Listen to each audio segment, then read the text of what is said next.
গায়ের প্রান্তে ছোট্ট একটা কুঁড়ে ঘর। সেখানে থাকে বৃদ্ধ হরিদাস কাকা। সারা জীবন কৃষিকাজ করে এখন বিশ্রামে আছেন। সকালে উঠেই হাঁটেন মাঠের ধারে, আর দুপুরবেলা বাড়ির পাশে বসে ছায়ায় বিশ্রাম নেন।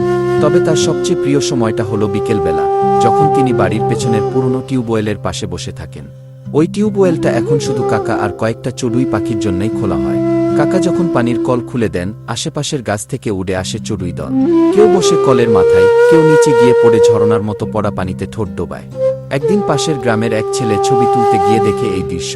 এক বৃদ্ধ কৃষক এক হাতে পানির ধারা ধরে রেখেছেন, আরেক হাতে পানি ধরে দিচ্ছেন চড়ুই পাখিকে।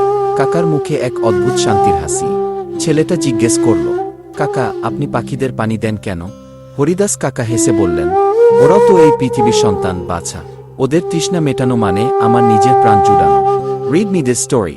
সেদিন থেকে ছেলেটিও তার বাড়ির আঙিনায় একটি ছোট মাটির হাঁড়ি রাখে, চড়ুইদের জন্য পানি ভরে রাখে। গ্রামের আরও অনেকে এখন সেই কাজ করছে।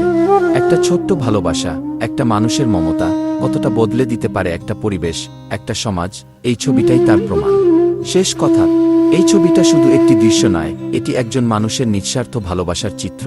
প্রকৃতির সঙ্গে মানুষের সম্পর্ক যে কতটা গভীর হতে পারে তা এই ছবিই বলে দেয়।